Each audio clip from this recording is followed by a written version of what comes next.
Hello listeners, Jordan here. I just want to let you know that you can listen to Nighttime early and ad-free on Amazon Music. Include it with Prime.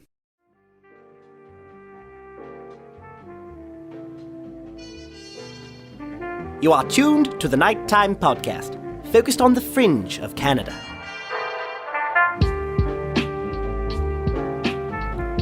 Hello listeners. Tonight, we're again going to visit that alleyway in Surrey, BC. But this time, we're not going into this story alone. See, something unusual happened. In a rare case of a podcast eclipse, Tanner Krupa's story was covered on 2 Canadian podcasts at almost the same time. Just as I was preparing the nighttime episode about Tanner Krupa, my friends over on the True North True Crime podcast announced Tanner's story would be featured in their next episode. In general, podcasters try and avoid covering the same cases on similarly themed shows. But True North True Crime and I saw this not as a scheduling hiccup, but as an opportunity. Seeing as our shows tackle topics in very different ways, we thought our episodes would only complement each other, and as a result, give Tanner, his case, and hopefully those responsible for his murder, a wave of podcast-related exposure. And I think it worked. Now, to add a capstone to our coverage on the case, the hosts of True North True Crime and I did what people do nowadays, and we jumped on Zoom and discussed Tanner Krupa's death and unpacked some recent developments. And that's what we're going to get into tonight.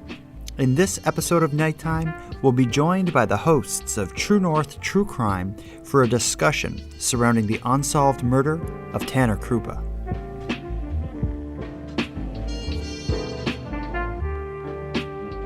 True North True Crime, live on YouTube. I think you said before we started, this is your first live appearance. Is that right? Yeah, it is. It's very true. We are both kind of nervous to be live, but we're very excited. Yeah, it's our first time doing a live YouTube. It's also maybe my first time having like a true Canadian true crime podcast eclipse. We both, without any planning, I had a story, the interview with Kim lined up, Tanner Krupa's mom.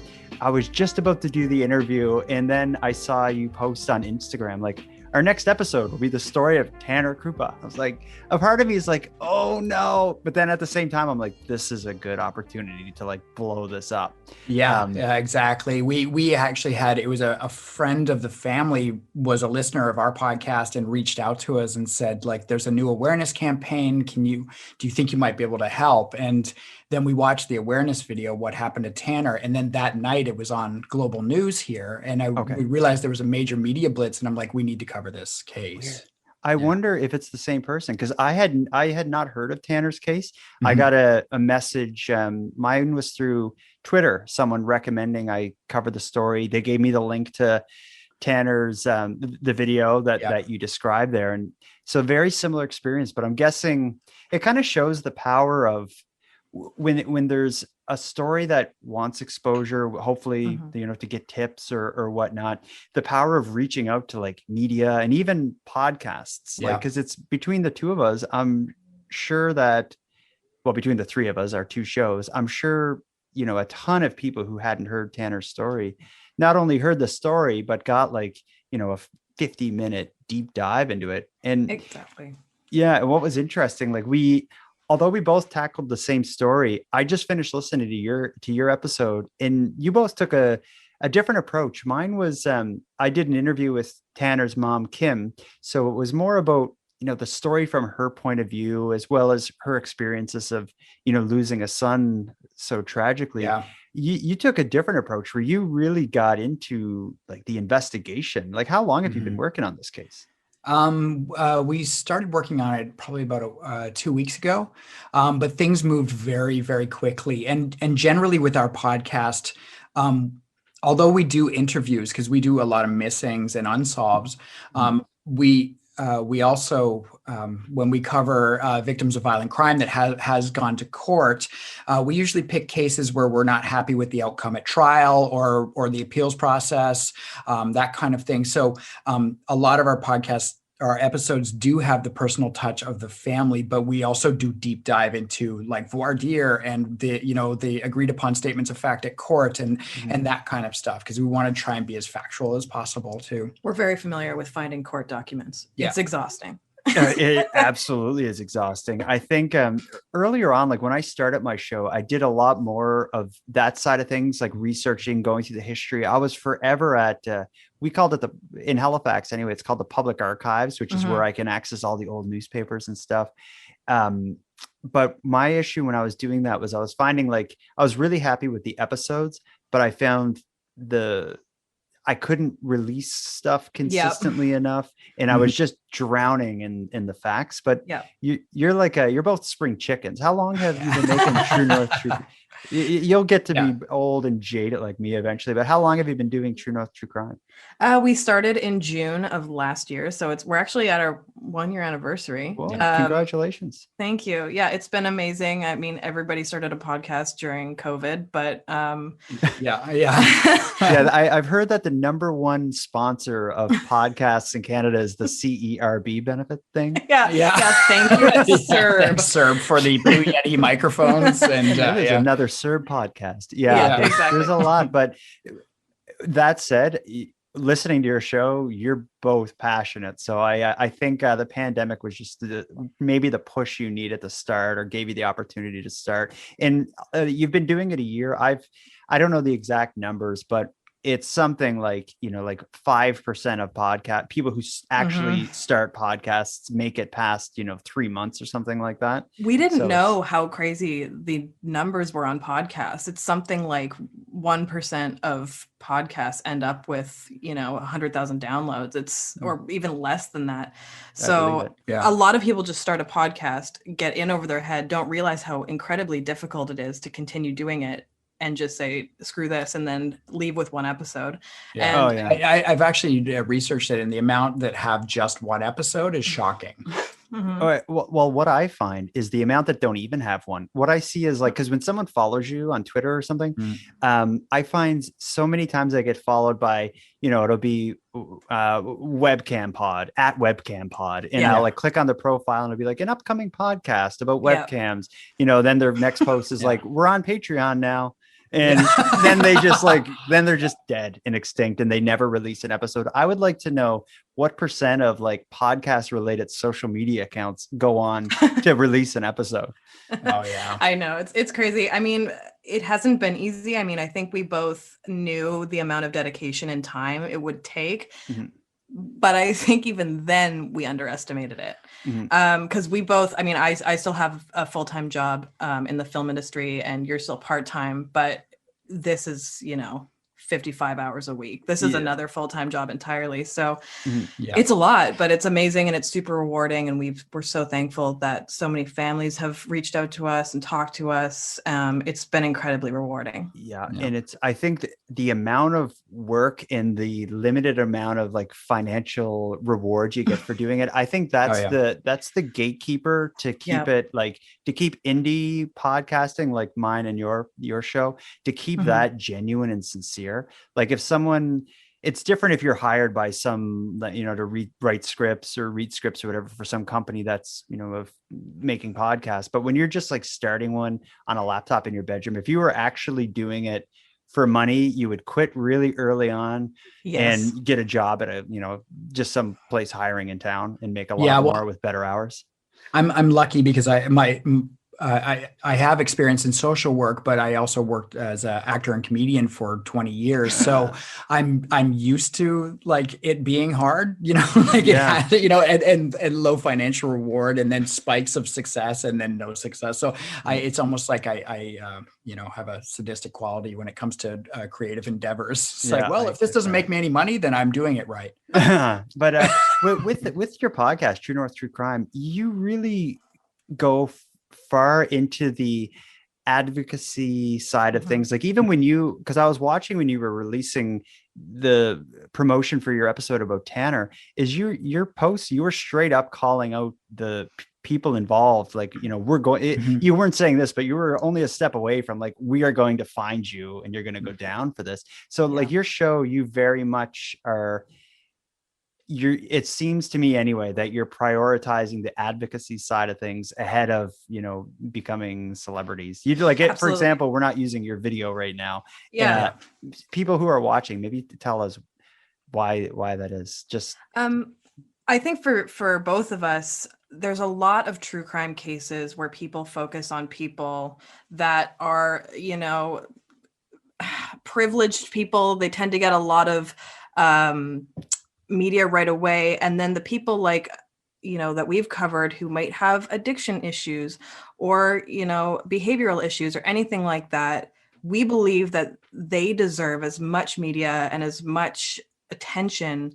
No one deserves to get murdered, go missing, have anything like that happen to them, regardless of their lifestyle, anything that's happened to them, anything like that. So we think it's incredibly important to advocate for every single human being who has had anything negative happen to them, regardless of their circumstance. Yeah, we're kind of looking at it because we had a big huddle before we started the podcast about our values and our ethics. Like, what do we really want to do? Because we could just go out there and be, and spout off minor details about, broad strokes details about a horrific serial killer, and we'll probably, and if we named the episode William Picton, we'd probably get more downloads, but we'll never name an episode after a person who committed the crime because they're researchable.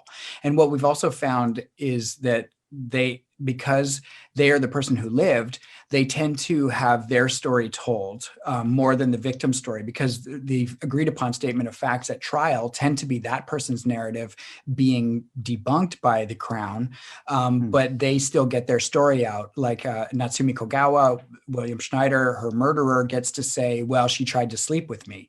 But we don't know if that's true. In fact, we know that it's not true. So our thing is like, how do we bring a voice to victims? And also, and this is not a call out of any podcast at all, but how do we make ethical true crime, as a genre? And I grew up, loving all kinds of true crime and stuff, but now now that when you're writing the words down and you're doing the research, my question to us is, what if the family hear this?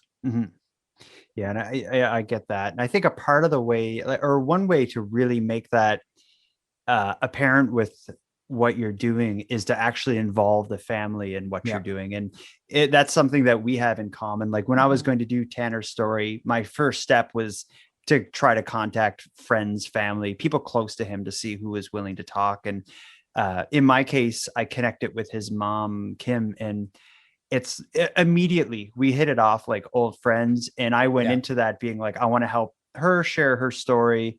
Tanner seems like, just like his story, one of the things that really resonated was it didn't seem like there was anything about him that would make him a higher risk or put him in a situation where you're like, oh, that's, that will Exactly. I know. It just seemed like he was just a regular guy who basically a bolt of lightning came down and struck him is the way it seems. And when that's the story and you're connected with the family, even if it's just like a Zoom call or whatever, it's very easy to feel it in your heart. I find I'm so I think empathetic is the word. And my heart breaks for her. And as a parent myself, hearing her describe losing her son, her only son like that, it makes it very easy to be like, I'm going to do everything I can to help this person and these people. And I can tell you feel the same. So when I listened to your episode, that was the vibe I got right off the bat.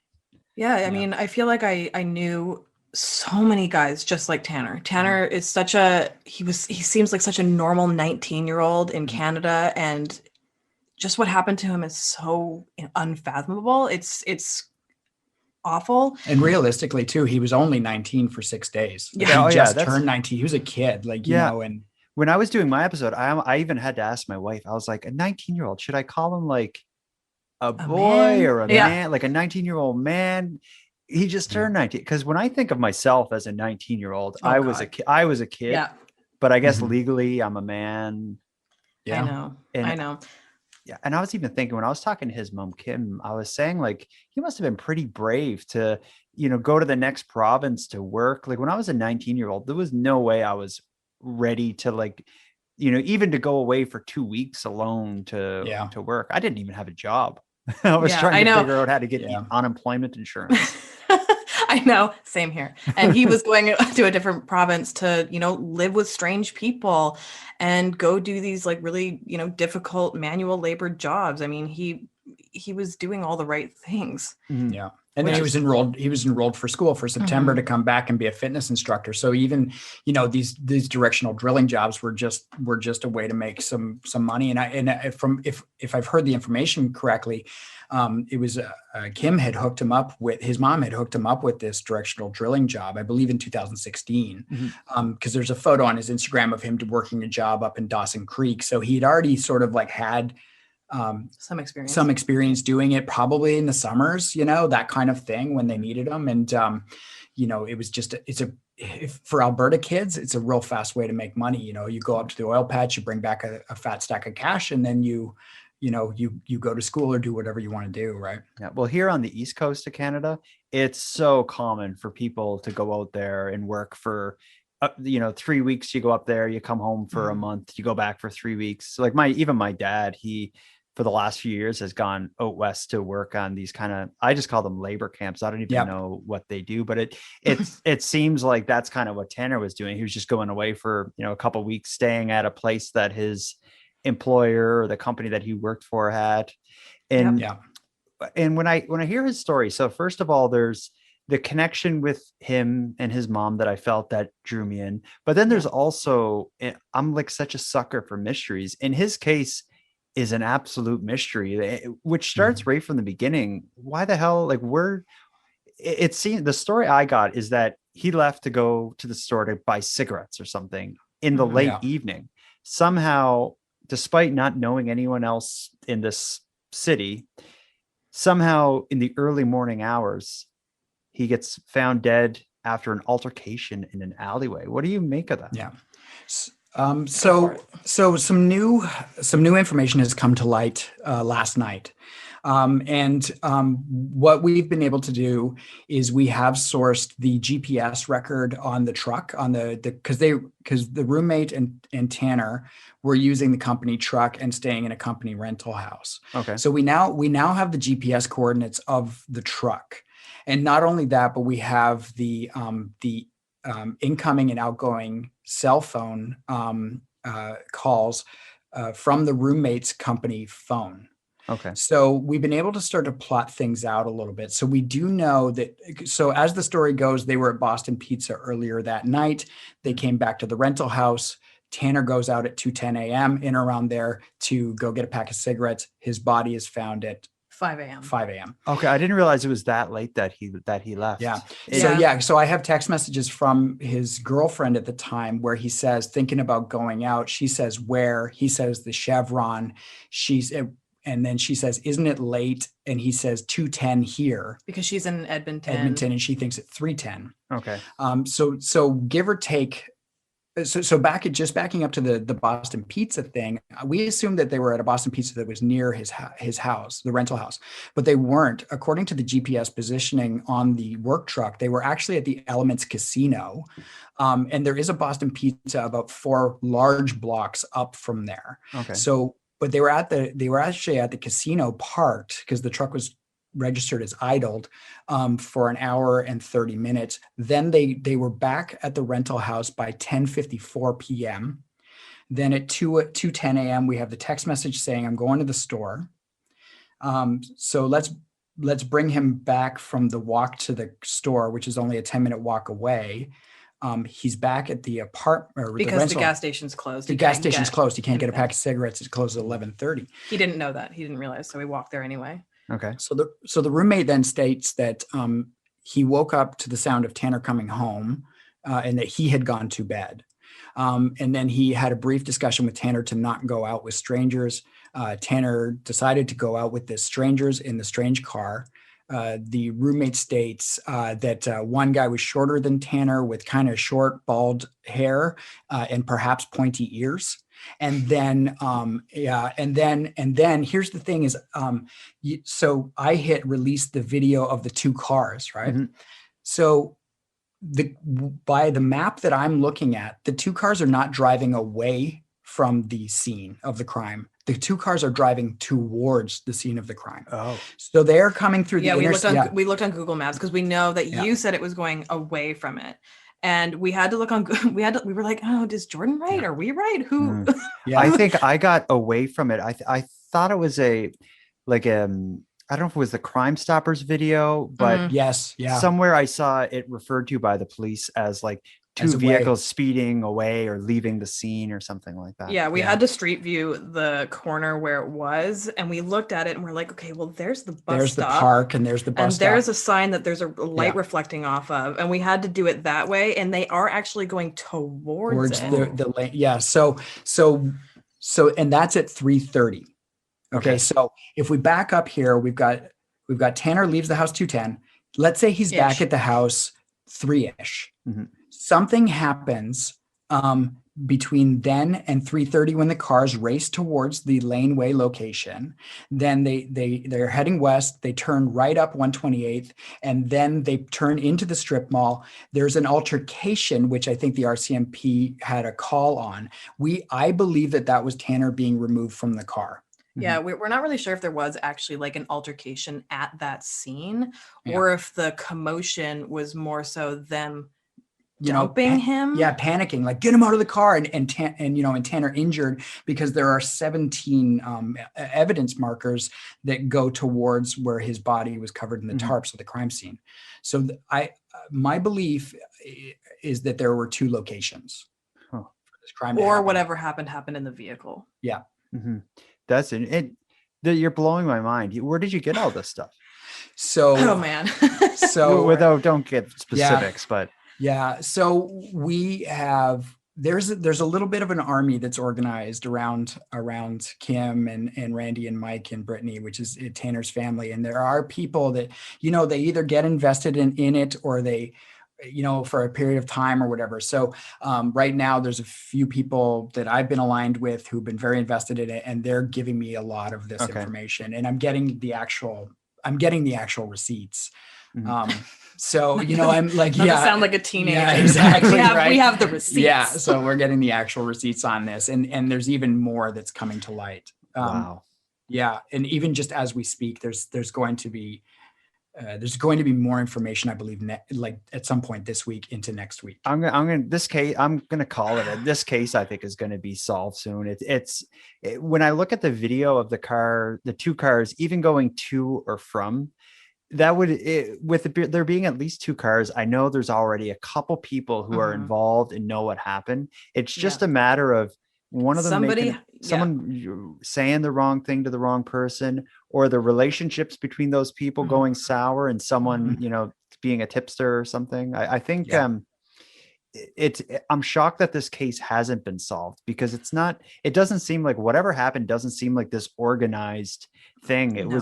I'm thinking it was either, as far as how he got with this crew, God knows at this point, but I think it was either like a robbery gone wrong, or maybe like a fight or something with people just a disagreement that went out of control. I think there was alcohol involved. I think there was young men who were under the influence of whatever they were doing that night, and tempers or whatever happened. Well, you have blue collar people making good money, and I'm gonna say, like, there were probably some lines being snorted and stuff like that. So there's a high level of aggression, right, that can occur. And then also that Newton Wally area of Surrey is hardcore. Like, I know there's nice people there. I know they have nice neighborhoods and a community feel, but Newton Wally is rougher, especially that Chevron at 64th and King George. Yeah. And then on top of that, there has been an escalating gang turf war there since the 90s. So even if you're not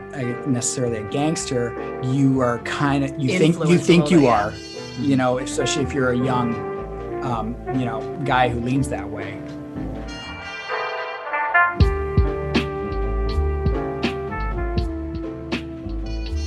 Any sign of, or any idea of how Tanner would have connected with these people? Because if he didn't know a lot of people there, all I could think of is maybe either ran into someone on the street, or maybe if they were at the casino, kind of like at a bar, ran into somebody. Any idea of what the connection could be? So I have two ideas. One is, so Frank Jang flew to Edmonton Frank Jang's the IHIT spokesperson. And for those that don't know, Integrated Homicide Investigation Team is a combination of the RCMP and several municipal police forces in the southern south coast or lower mainland of Vancouver or British Columbia area. And I just got to say, there's only going to be that kind of cooperation between the different law enforcement agencies if there's really a problem. Yeah. Oh yeah. Yeah, exactly. And I think that's why they created IHIT, because they weren't. Yeah. Like we're all getting our butts kicked. We got to team up and see. And the other thing is, as you mentioned, you're surprised that this case hasn't been solved. And like, I am as well, but at the same time, I'm kind of not, with just how insanely busy IHIT is and the amount of gang murders that are going on here and just unsolved cases. They're so busy. And I mean, I know that this case will be solved. I don't think it was a bunch of geniuses who carried it out. Yeah. I think these were just run-of-the-mill everyday people who made a mistake and made a bad decision, and it will get solved. But in a series of bad decisions after, of course, that ends in this. But when that happens, sorry to get us off. But when that happens, those are the cases where people screw up, and if there's multiple people involved, the chances of that are that much higher. But then again, this has been 4 years now, and they haven't spoke to the wrong person. But you go on. And well, actually, Kim has said that one of the investigators said, Kim, if this was our, I mean, it's kind of a good thing and a bad thing. He said, if this was our only case, it'd be solved by now. Like they have enough information, but you know this from doing crime pods is that, we have a high threshold for the Crown to prove homicide in Canada. And that is to avoid wrongful convictions. And I agree with that on some level. But at the same time, like if the police put forward, like, this is what we got, and the Crown looks at it and says, I can't go forward with this, then they won't go forward with charges. And it's very challenging. So to get back to the how did he know these people? So Frank Jang from IHIT flies to Edmonton. This is rare for an IHIT spokesperson to go to another city. He flies there and he says, we know, not we believe, we know that people involved with Tanner's murder are now in the Edmonton area. So with that piece of evidence, I think to myself, because the question is, how did Tanner know these people? Did he know them from the Edmonton area? Yeah. So we have 2 cars filled with young men driving around Surrey at 3:30 in the morning. They're all 20-ish. What are the odds they don't know? And I'm not saying everybody knows each other in a town the size of Edmonton, but what are the odds they wouldn't have some sort of crossover? And then the other thought that I have is that if I was new to a town and I had a roommate who knew people in that town, I would trust those people. Yeah, if the roommate knew these people. If the roommate knew those people, and he's like, hey, yeah, these are good guys. Or, and this is the third one, is it was random. But I just don't think it was. Yeah, I mean, and like we've had information from family members that Tanner was not the type of person to just get into a car with a bunch of strangers. I mean, that's so unlikely to me. I mean, it could be. I mean, what do I know? But I mean, what are the odds that a random group of guys pull up in a car and they're like, "Hey, man, you want to go out?" Yeah. It doesn't happen. Yeah, it doesn't. Yeah, you're right. It doesn't work. Like I'm thinking of my own experiences, and I can't remember a time where I would where I get in a car with a group of strange guys that I didn't even know. If you're drunk, you're still probably going to be like, nah. Yeah, I'm good, thanks. Especially in a different city. Like if I'm away on a work trip, let's say for 2 weeks, I would be so cautious that. There's no way that would happen. But you must have had some connection.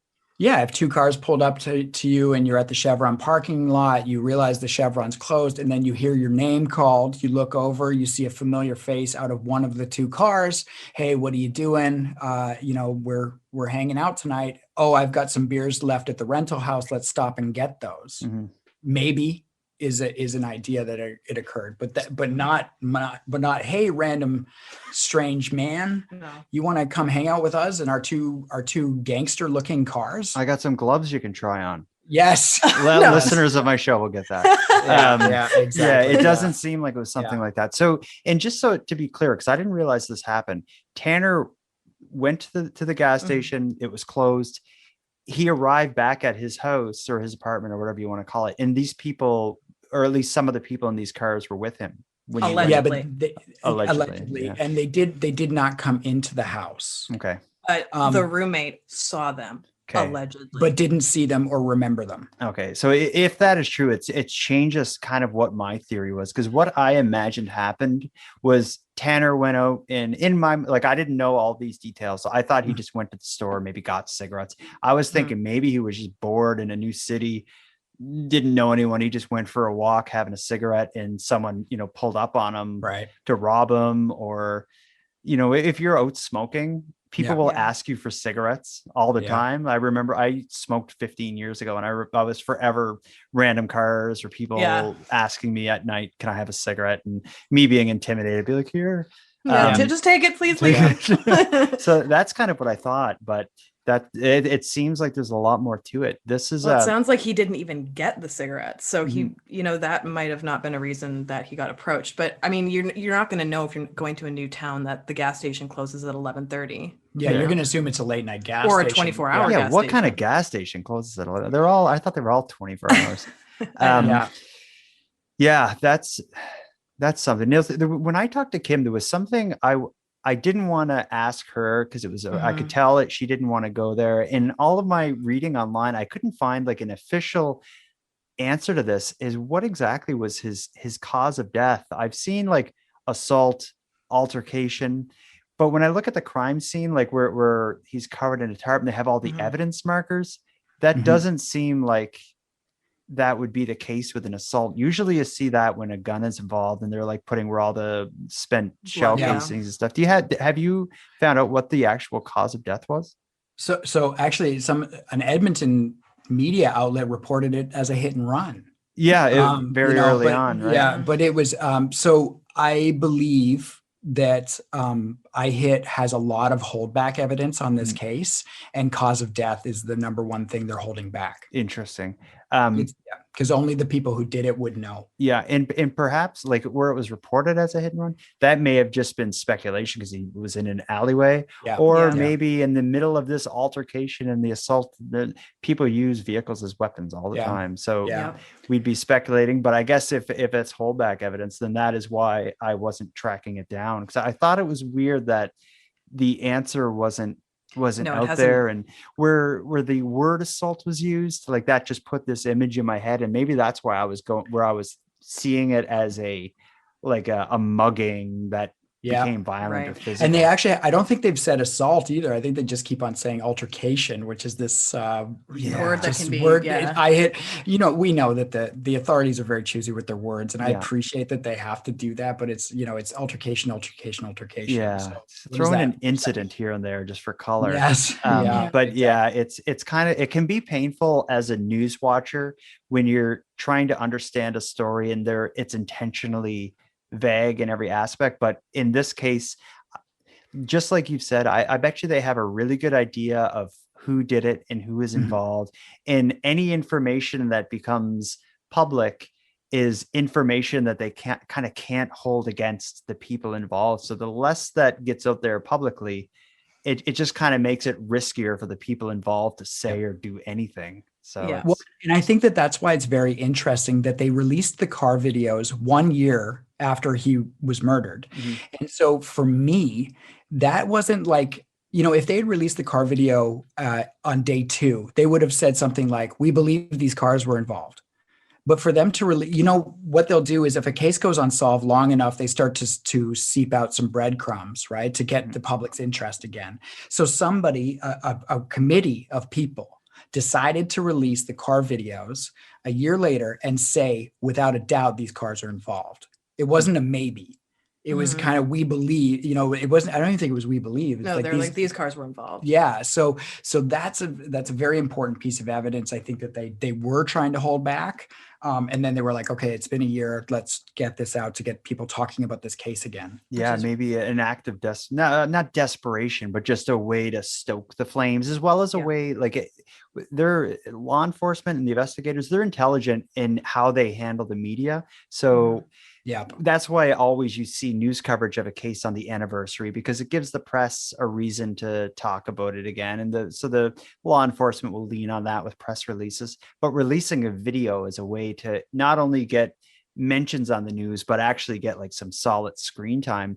But I'm sure you've watched the video several times. One of the cars, it looked to me as if it had some, I don't know if it was damage or like a weird design down the side. Yeah, it almost looks like some sort of decal, and that's on the Toyota Corolla, which is a white, I believe. It's on the Civic, isn't it? No, isn't it the first car that goes Civic, through? I thought the Civic went through first. Oh, no, the Civic goes through second. Second, yes. Yeah, so it's the Corolla. Civic. Oh, it's the Civic? Okay, it's so the it's second the Civic. car I'm bothered, okay, so it's the Civic. So they're both white cars. So there's a white Toyota Corolla, which I believe is a 2014 to 2017 model, because I actually have a 2014 Toyota Corolla, and it's the same body. Aren't they great cars? Yeah, very great car. And then the Civic is also a newer model, also white. I'm not sure exactly what the years, but I assume kind of the same. And yeah, it looks like there is some sort of strange, weird lower design on the driver's side of the vehicle on the doors. Yeah. So I mean, that has to be a car that somebody recognizes. Yeah. When I watched that video, that was my first thought. I was like, if that was my friend's car or a car on the street or something near my house, it definitely would stand out. Have the authorities ever said why they suspected the people involved were back in Edmonton, or was that just something they just randomly said that made everyone go like, oh? So I believe that they know who did this 100%. Or at least one of the people were involved. More than one. Yeah. So, because actually Frank Jang said individuals involved have moved back to the Edmonton area or moved to the Edmonton area. So more than one of them had gone back. And so I think, that's why he said that. I do know that a person who has inserted themselves into this case that we talked about in our episode, who we referred to as Badger, we know that he was back in the Edmonton area in or around that time. I can't 100% prove it. I don't have the receipts on that, but we do have a very good idea of where he has been in the last 2 months. And it could be presented as the Edmonton area. Wow. I think whoever did this is sweating it though, because it's like 100%. If let's say if they were alone with Tanner, they would have a reason. And when this happened, they could be like, I just got to keep my mouth shut. But if there's other people involved that saw it, and I think that's when I saw your posts on social media, that's kind of who you were shouting to with some of your posts. Like, if you saw this, if you know what happened. And I think there's at least 5+ people who are either have been in contact with this person, who know what happened, who have communicated via, whether it be electronic communication with this person. There are people that know, and these people need to come forward because the heat is not going to go away. And iHit has everything that I've seen. Yeah. And we've seen a lot of conversations between people. Yeah. Everything that I've seen, iHit already has it. And I know that it feels a little call-outy, what we did the other day with that post and with that part of the episode, but it's also like, we're just being honest. Like, I have no card to play on this person. I don't know this person. I just know that if they are truly trying to live a different way of life right now, there's still some amends that they need to make for the pain that they caused the Krupa family, and that needs to happen. Mm-hmm. And if they were just being a loud talker and they had nothing to do with it, then they should probably talk to iHit or the Krupa family and let them know, hey, I know I've inserted myself as a suspect here, and I need you to know I was in addiction, and I was just talking nonsense, and I'm so sorry that I inserted myself into your family's pain, or I was there that night and I'm going to go to jail now. Wow. Yeah. The reward, I believe, is it 30,000? It's at? I can't remember. There's 10, but yeah, there's a significant. There's a reward. Yeah, there's a reward enough to get some person who is there that's no longer connected with the fella who actually did it. There's enough money on the table for it to be worth that person's time of, coming forward. And I mean, there shouldn't even have to be a reward. Mm. I mean, the reward is peace of mind. But if the money is exciting to someone, then please come forward with any information that you have. It can be the smallest piece of information. Just anything. Mhm. Yeah. I just think with a reward, like the right thing to do is to come forward, of course, but I think with a reward, say there's 4 or 5 people who know what happened. As time passes, maybe the friendships change and one person comes forward. But if that doesn't happen, maybe one of those 4 or 5 people is broke, and it's just the motivation for, like, I'm not going to look out for that Jimmy anymore. I got to look after my kid or whatever. And like, because that could be enough to move it. But as many cases, unsolved cases that I research or cover on the show, I can't think of one where a reward actually like solved a case. It seems like that's not a big motivation. Yeah, certainly not in Canadian cases that I can think of. Yeah. And they also might not release that information, though. Yeah, like, this person came forward and took the $50,000. I don't think that I've ever seen that reported even. No. Yeah. Well, but if it was, like, if it does happen, it should be reported to kind of normalize it. Yes. Yeah, I agree. Almost like, because and I know that would work, because if you think when somebody wins a lottery or something, the lottery company will like require them to get photos, getting the money and stuff, because it gets other people pumped. They're like, I'm going to buy a lottery ticket. But if they had some, masked figure collecting a $50,000 in cash on the evening news for, telling on the guy for doing the right thing, anonymous, solved the crime. And celebrating them, that would just maybe that would just help normalize it, because it's but I get that in the world of crime there's the taboo associated with being a rat. That whole thing, but but I have a feeling it's only a matter of time before we're doing a follow-up episode with this solved. I feel like something's going to happen, and I can almost tell in talking to you both is like the wheels are turning behind the scenes. 100%. I think that the documentary that came out really turned up the heat. I think the media hits that have come out with Global doing his story again, and obviously you and us doing an episode. I think the heat has definitely turned up on these folks, and someone's going to crack eventually. What did you think of the documentary? I call it a documentary. I guess it's more of a short film. I absolutely loved it, because I know what they wanted to do, and what they wanted to do was so very important, which was to humanize the experience of friends and family of murdered people, like and specifically this one family in this one community, and I don't know. It was just so powerful. I really appreciate it. It was heartbreaking. And they didn't get into, the details really. They just got into like the life of this person, life of this person and the impact on the family. And it's so funny, because we talk about these, the for lack of a better term, the bad guys or whatever. Right.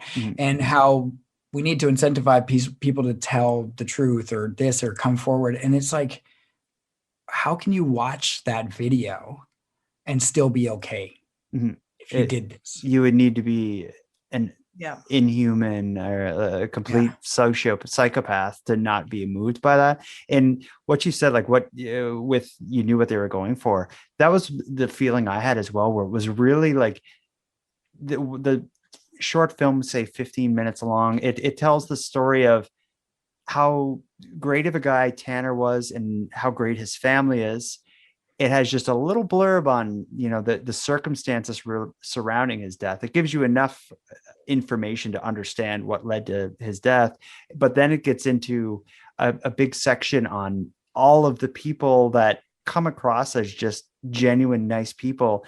It goes through their grief with them just sitting in front of the camera, explaining, what it's like to lose him. And there was one of his friends in particular, one of Tanner's friends, who could hardly look at the camera. He could hardly talk.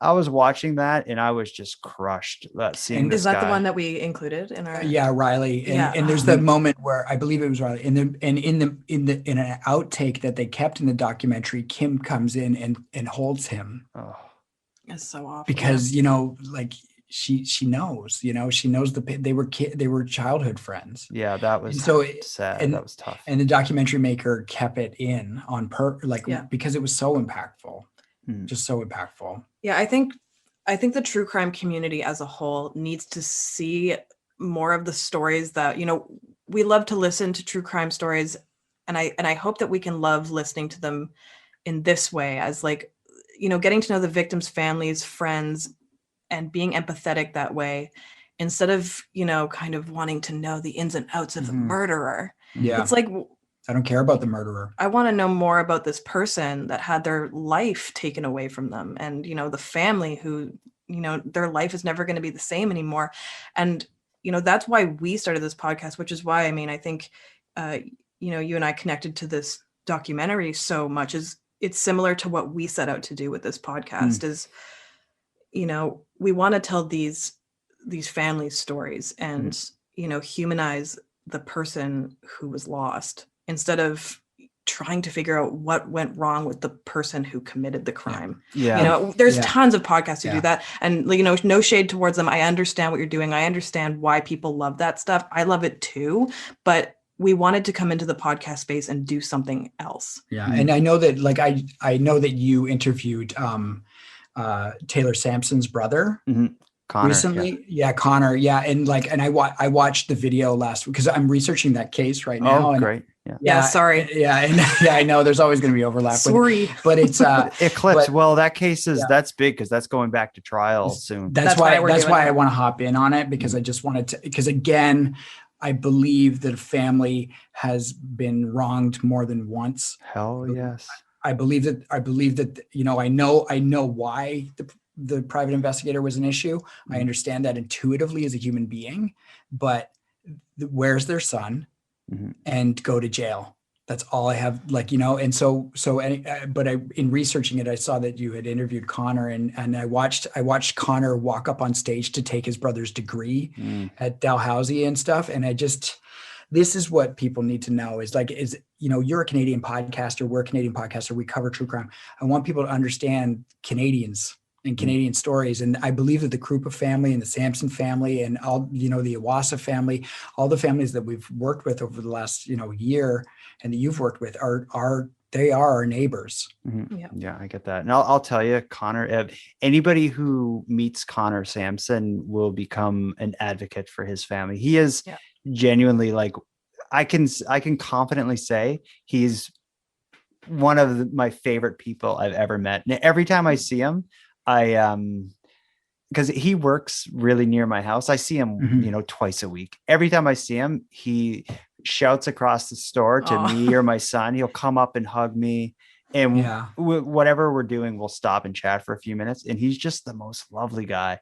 And but when he talks about his brother, you see immense pride, but then you also see pure heartbreak. And it's so sad. And then when they announced that the person who was originally convicted of his brother's murder was getting a retrial, my first thought was just like, poor Connor and his mother, like, to get dragged through all this again and to have the uncertainty. So often too. Yeah. And then there's also the uncertainty, like, what if the guy gets off?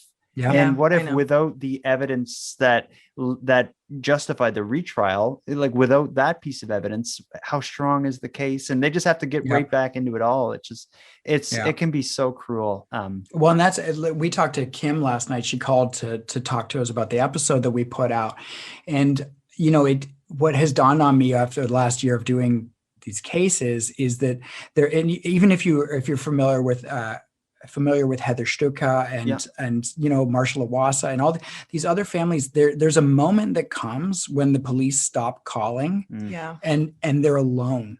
And I just and I'm not some savior. We're not some saviors or anything, but it's, if I can just, for at least a week or 2 weeks or whatever, just let them know that they're not alone and that people see them. And people then still want to, talk to them and hear their loved one's story and put it out there and ensure that it's getting, the listens and the eyes on it that it deserves. Then that's, I think for us at least, and I'm sure for yourself as well, downloads are one thing for a podcast. Sure. We all love to see that our podcast is doing well, but interviews with family members of these people is probably the most rewarding, at the same time difficult and heartbreaking and awful. I mean, it's so emotional to talk to loved ones of these people, but it's so rewarding too to just have that human connection and be allowed to tell their loved one's story, and to be given that opportunity and responsibility to do so it's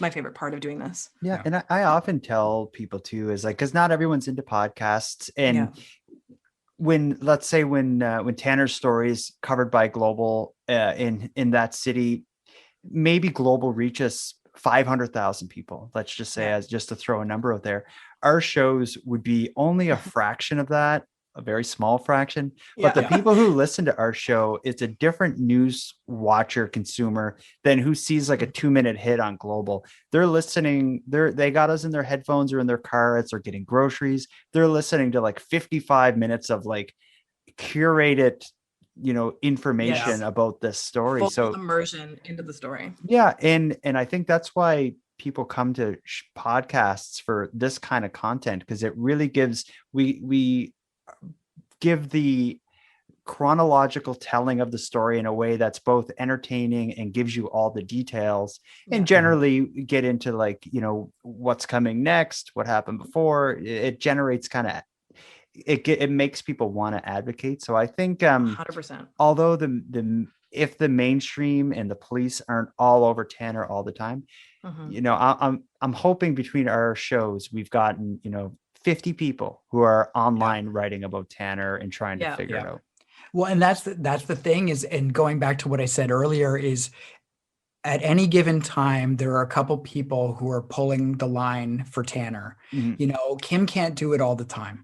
And Mike can't do it all the time. The family can't do it all the time. So every now and then, if one of us hops in there and pulls the line for a bit, or even gives them a break, and if a listener hops in and decides to start a GoFundMe to raise that reward, if people feel inspired, and I say this to anybody listening to this, if you feel inspired to help this family, and they're or any family that you feel connected to their story at all, then do it. I think that's something that we've all learned over the last number of years, is that we can help, not to be too altruistic, but we can help and make things a little bit better, and make things a little bit less comfortable for people, who are hiding, like the people who took Tanner's life. But no, I agree. And it's the other thing too, is you never know who's listening. So there could be, we just need to reach someone's ear who has that little piece of detail. And it does happen. I'll tell you, because in my show very recently, somebody who listens came forward with like really big information related to a story. And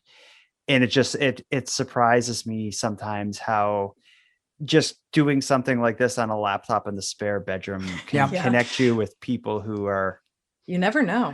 Frank Jang tweeted at us that he'd love to come on our show. He was the iHit spokesperson, and then we also, right? He's moving to another position in the RCMP, administrative so he's just not going to be consultant. the media guy anymore. Okay. It's a hard job. But then I got in contact with a small town RCMP media person, and I said, "Hey, this is True North True Crime," and he said, "Oh, I listened to your episode on Jordan Halling, who went missing in my town." And I was like, "Wait, what?" It's so weird. I was like, "The RCMP listened to this?" And he's like, "Oh yeah, it was great." And so you never know who's listening. Yeah. All right. Well, I think we should do this again when you do an episode about Taylor. Yeah. I'd love to talk to you about that off camera. We'll do it. How about off and on? Both. Yeah. Let's do that. But I appreciate you coming on and talking about this. You blew my mind, because it's obviously a lot has happened in the week or two since we've been doing this. So congrats on your episode. Congrats on 1 year of True North True Crime. Thank you. People who want to find your show and find you on social media, where do they go? So Instagram at TNTC Pod, same on Twitter at TNTC Pod, or just search True North True Crime on Facebook, and we're available on every podcasting platform. Thank you for not listing all of them. No, God help you. All right, thanks you both, and we'll do it again soon.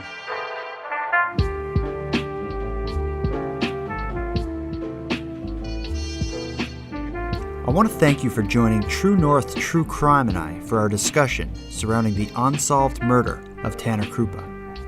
If you have any information regarding the death of Tanner Krupa, please do the right thing and pass it along. The Surrey Police or Crime Stoppers would love to hear from you. Or if you're too intimidated to contact official channels, you can contact me directly and I'll pass the information along on your behalf. And with that, we'll end this episode of Nighttime. But before we part, I'm going to give some thanks. First, a huge thank you to True North True Crime for spending an evening with me and sharing some new details as well as their insight on the case. As well, a big shout out to Monty Data for contributing the music for this episode. It's a piece called Noir Tokyo. And lastly, a massive thank you to everyone who listens to Nighttime, as without your interest and your support, this show would be as pointless as it would be impossible. But with that said, keeping it alive is and has always been an uphill battle. So if you want to put some cream in the show's coffee, please subscribe to the premium feed. If you want to help keep the show alive, visit patreon.com/nighttimepodcast and subscribe to the premium feed. Having mentioned that, let me thank the newest supporters of the show, Colin, Sean, Kim, and Ricky. Thank you for your generous support. And for anyone else who'd like to support the show but can't help financially, you can give me a big hand by simply telling your friends about what we're doing here and sharing the episodes across social media. If anyone listening has any story ideas or wants to give feedback on the show, find me at nighttimepodcast.com/contact or on social media. I use Facebook, Twitter, and Instagram, and I'm often live on the Nighttime Podcast YouTube channel. So that's it. Until next time, take care of each other, hug your loved ones tight, and please, if you know anything about Tanner Krupa's death, pass that information along. The Nighttime Podcast is written, hosted, and produced by Jordan Bonaparte. Copyright Jordan Bonaparte.